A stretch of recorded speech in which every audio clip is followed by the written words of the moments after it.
16-inch launcher on the sked-fold right-of-way is going to go through a pig launching procedure.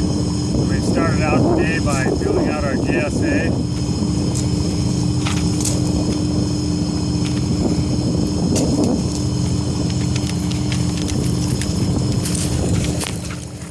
We start by doing a JSA. Pigging can be a very dangerous procedure, so we just want to make sure we're aware of all the possible things that could go wrong. This is Caliber's JSA we filled out.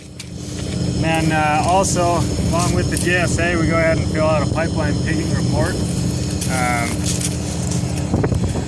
If we find that we stick a pig in the pipeline or something of that nature, we want to know the type of pig and where in the pipeline it could possibly end up. So it's important that we do this pigging report so we know what we're dealing with if we do run into a problem. And also that we have records so that we can kind of predict the condition of our pipeline.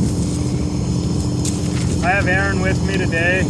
He's a new guy, and I'll just be training him up on pig launching, teach him how to do it safely and effectively. We started out by hooking up a truck. As you can see here, it's very important where we're launching oil pig that we have grounding cables. The truck is grounded. Also, we have a containment here where if we do have any residual in the barrel, it's going to go into this containment. And we have that grounded as well. Jumper cables work very well for that, or like the grounding cables.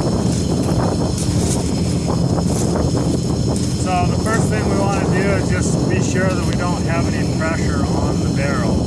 And the way that we do that, especially in the liquid pigging, is we open a valve on the top of the pipe. This is the valve that we've designated as the way to bleed down the pressure. I'm going to do that nice and slow.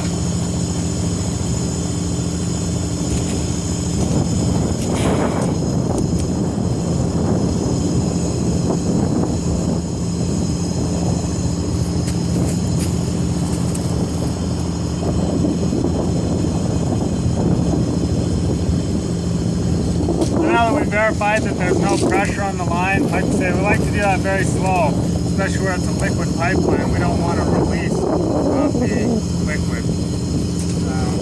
Now we've just verified that there's no pressure. We're going to open up our bottom valve and make sure that there's no residual fluid.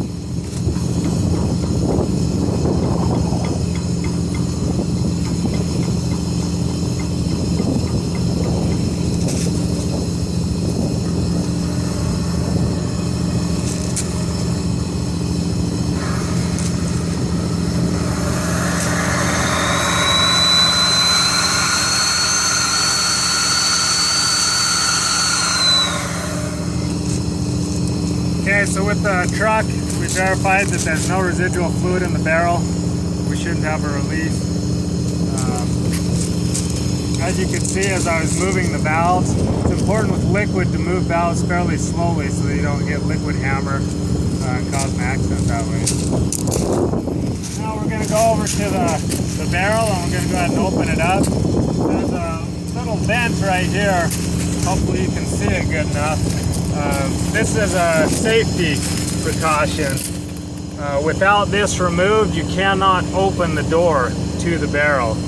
So we're going to go ahead and remove that. And once again, it's a vent hole that verifies that there's no pressure on the barrel.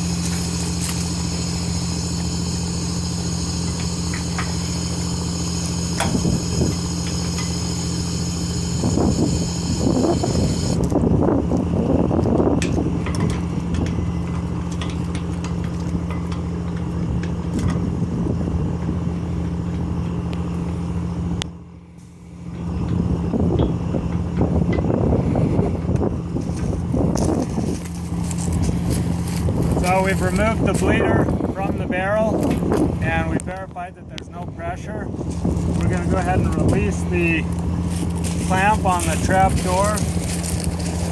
Before I do that, this is one of the most important safety precautions that you need to take while pigging. do not ever stand in front of the door.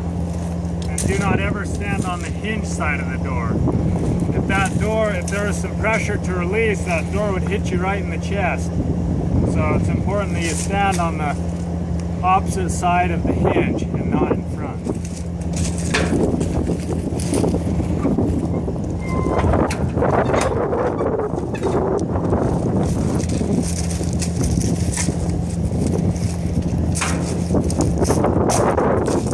We're going to open the door slowly, just in case there is residual fluid.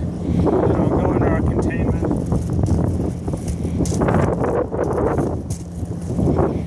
Alright, so we're good there. One of the things to be aware of, since this is an oil pipeline, we've created an LEL in that barrel, so we want to be very cautious about static electricity sparks. Once again, as you can see, we have everything grounded, and you want to make sure that you stay in contact with the launcher so you don't create static electricity. So I'm going to have my train